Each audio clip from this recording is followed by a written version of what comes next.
Assalamualaikum warahmatullahi wabarakatuh. Bismillahirrahmanirrahim. Alhamdulillahirabbil alamin. Wa bihi nasta'in ala umuri dunya waddin, wassalatu wassalamu ala asyrafil anbiya wal mursalin wa ala alihi wa sahbihi ajmain wa ba'd. Allahumma salli wa sallim wa barik wa an'im ala nabiyyina Muhammadin wa ala alihi wa sahbihi ajmain.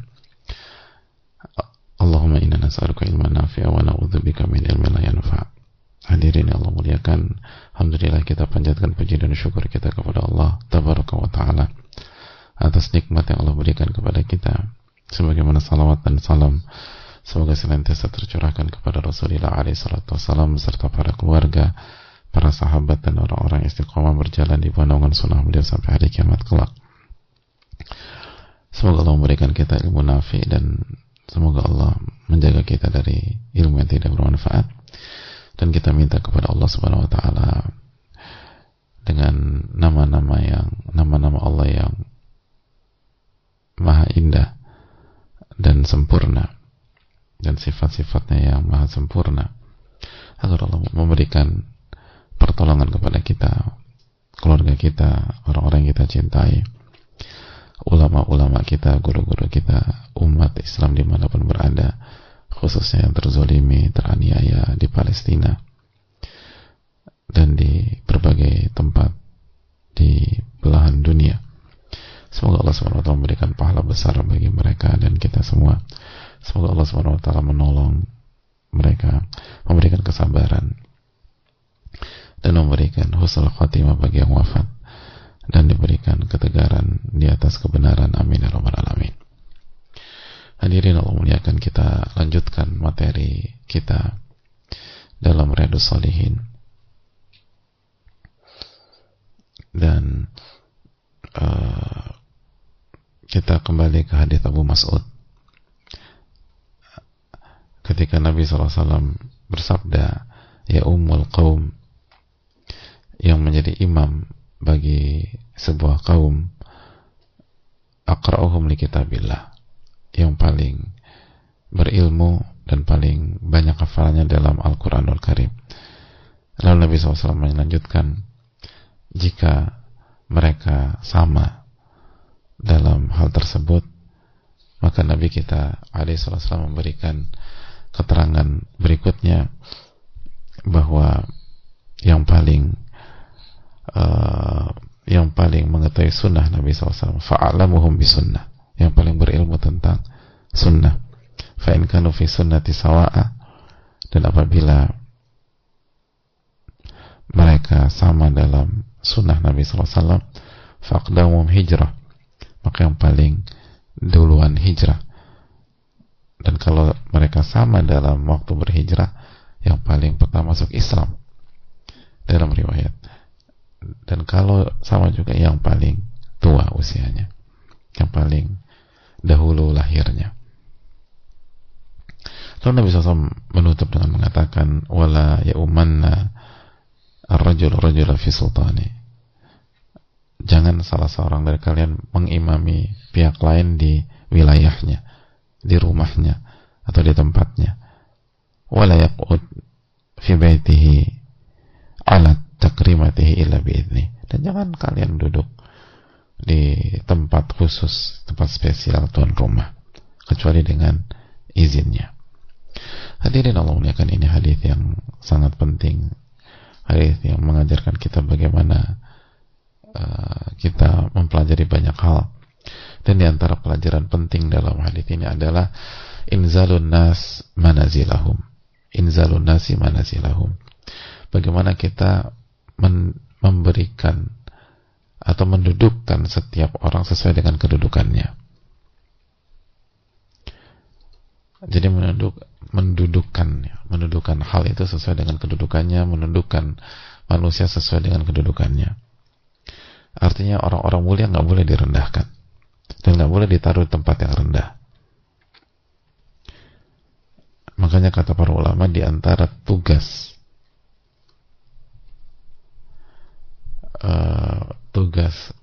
seorang muslim, seorang muslimah adalah inzal an-nasi manazilahum, mendudukkan setiap orang sesuai dengan kedudukannya.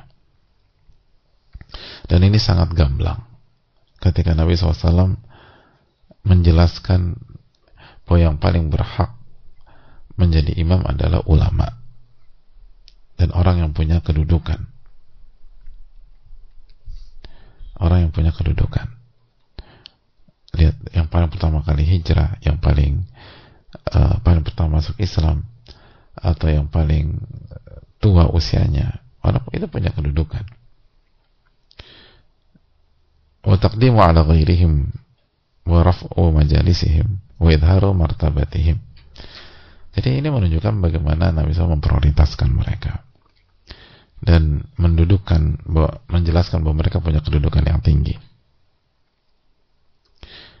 Dan hadirin sekalian, bahwa hal ini adalah hal yang sangat penting di dalam kehidupan sosial dan kita harus mengerti. Dan ini menunjukkan bahwa kita bukan hanya diajarkan sholat atau berzikir tanpa mengurangi kedudukan sholat dan zikir sangat penting, tapi kita juga diajarkan Nabi SAW untuk mengerti bagaimana menyikapi orang dan tahu bagaimana menyikapi seseorang. Dan itu perintah Rasulullah SAW. Dalam hadis yang atau dalam riwayat yang dikeluarkan oleh Imam Muslim, Aisyah radhiyallahu taala anha mengatakan, amarana Rasulullah sallallahu alaihi wasallam an nunazzila an-nasa manazilahum. Kami diperintah Rasulullah SAW untuk menempatkan dan mendudukkan manusia sesuai dengan kedudukannya. Sesuai dengan kedudukannya. Jadi orang yang mulia nggak boleh direndahkan. Nggak boleh direndahkan.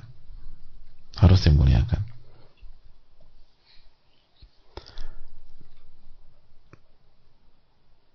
Jadi itu yang perlu kita tanamkan bersama-sama.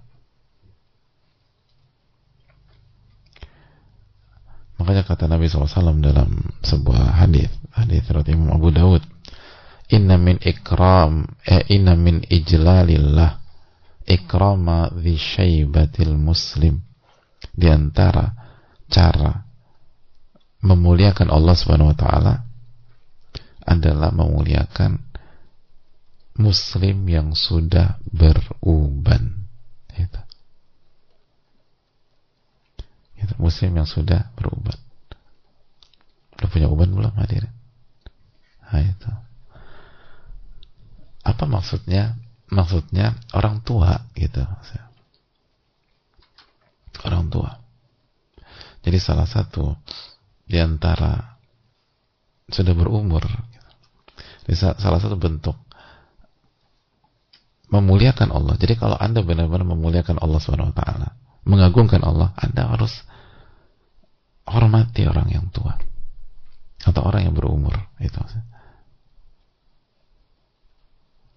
orang yang udah berumur, orang udah tua, orang yang udah beruban, dihormati. Lihat bagaimana Nabi SAW mengajarkan kita sampai hal sedetail itu. Beda cara nyikapin. Dan itu salah satu bentuk memuliakan Allah Tabaraka wa Ta'ala. Bayangkan hadirin. Makanya mendudukan seseorang sesuai dengan kedudukannya itu penting. Itu penting. Dan itu tidak receh dalam kita. Itu hal besar. Itu hal besar. Dan itulah sunnah Rasulullah SAW.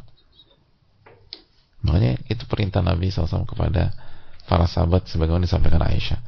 Rasulullah SAW itu memerintahkan kita untuk memuliakan orang sesuai dengan kedudukannya dan menempatkan orang sesuai dengan kedudukannya.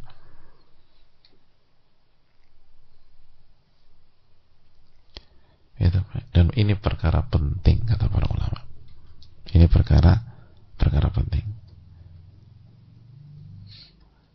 Dan ini pelajaran mahal. Dan semakin kita sadari betapa indahnya aturan yang Allah SWT turunkan kepada kita. Betapa sempurnanya apa yang Allah perintahkan kepada kita. Bagaimana Allah Al-Alimul Khabir, yang Maha mengetahui. Sangat berkelas hadirin, sangat mulia, sangat tinggi. Dan setiap orang yang punya wisdom akan menganggukkan kepalanya, ya ini luar biasa. Dan ini hadits loh, artinya ini bukan kesimpulan pemuka agama, tidak. Ini sabda Rasul sallallahu alaihi wasallam. Lihat bagaimana Nabi kita, Nabi Rahmah, Nabi yang penuh dengan kasih sayang. Jadi gimana ceritanya beliau di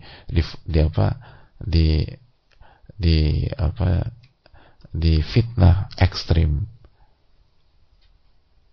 dan lain sebagainya. Lihat, Anda pelajarilah sunnah Nabi SAW. Kita lihat bagaimana keindahan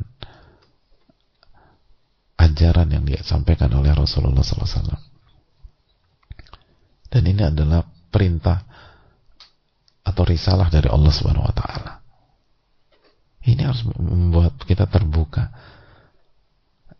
Dan harusnya tembakannya kemana-mana. Artinya ketika kita dibuat kagum dan berdecak kagum tentang pembahasan ini, kita harus yakin bahwa apapun yang Allah perintahkan dan apapun yang Allah larang, itu berarti kaya akan value, penuh dengan nilai-nilai yang sangat tinggi, baik Anda ngerti maupun Anda nggak ngerti, karena semua demikian. Maka nggak ada alasan untuk mencampakkan dan nggak ada alasan untuk tidak beriman kepada Allah Subhanahu Wa Taala. Dan itu tembakannya juga ketika kita punya masalah, kita ujian, ingatlah yang siapa yang mentakdirkan itu, Allah Subhanahu Wa Taala.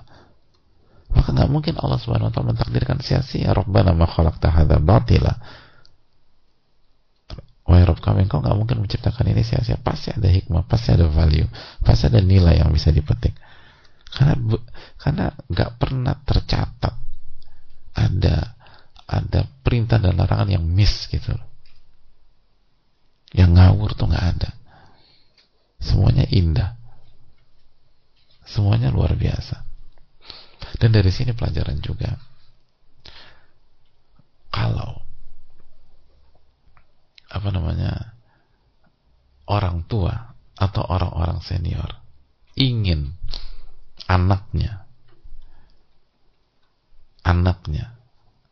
adiknya, menantunya, keponakannya, cucunya, cicitnya memuliakan dan beradab sama dia, suruh mereka belajar agama. Itu poin. Suruh mereka belajar sunnah Nabi SAW. Kita ingin anak kita baik sama kita, nggak kurang ajar sama kita, suruh anak kita belajar agama. Kita ingin mantu kita baik kepada kita semua, cari mantu yang ngerti agama. Dia akan muliakan Anda. Kita ingin cucu-cucu ini biar berbakti sama kakek nenek, tanamkan nilai agama. Ini ajaran Nabi SAW. Harus hormati yang tua. Jadi bukan sebaliknya, anaknya mau ngaji dilarang-larang, anaknya mau belajar dipersulit. Itu kan sama saja quote and quote gali kuburan sendiri. Terus jadi anaknya pakai ilmu apa menyikapi orang tuanya? Justru harusnya didukung. Ditanya, kok nggak ngaji nak? Oh, iya lagi malas nih. Nggak ngaji. Dikasih motivasi anaknya untuk datang ke kajian di majelis dan seterusnya. Kenapa? Karena dengan taufik Allah, lalu dengan dia belajar, dia ngerti bagaimana menghormati yang lebih tua. Dengan taufik Allah, lalu dia belajar ajaran yang Allah turunkan, ajaran yang Nabi SAW tuntunkan, dia mengerti bagaimana menyikapi orang tuanya. Itu fine. Kalau dia nggak belajar, dia nggak ngerti. Dan kalau dia nggak ngerti, dia cenderung kurang ajar nanti atau salah bersikap. Jadi ini pelajaran bagi orang tua, harus memotivasi, bahkan memberikan fasilitas, mendukung, mensupport anak-anaknya belajar. Asal belajar yang benar. Belajar sunnah Nabi SAW atau Islam yang original. Yang sehingga terlihat keindahannya. Itu pelajaran penting bagi kita. Jadi kalau kita ingin punya anak berbakti, ya didik dengan agama. Pengen punya cucu yang baik, didik dengan agama. Atau kalau aku nih belum bisa jadi pendidik, ya udah kasih support, kasih semangat untuk bisa belajar. Pengen punya menantu yang tahu bagaimana menyikapi kita sebagai mertua, cari yang ngerti agama, suruh belajar. Itu poin. Ingin punya keponakan yang baik-baik, belajar agama. Dan begitu seterusnya. Pengen junior-junior di kantor tahu tentang respect dan seterusnya, buat pengajian di kantor. Atau ajak suruh datang ke kajian. Menjadi program rutin. Program rutin ikut kajian gitu. Bisa di kantor, bisa di luar kantor. Apa susahnya? Oh, kantor bisa meeting di luar kota kok. Kenapa nggak bisa duduk di kajian? Gitu. Ada banyak orang meeting mana? Bahkan di luar negeri. Gitu. Meeting aja overseas. Itu bisa dua. Kenapa untuk kajian nggak bisa? Karena demikian. Allah Ta'ala misal. Saya rasa cukup sampai di sini. Semoga Allah memberikan taufik. Subhanallah.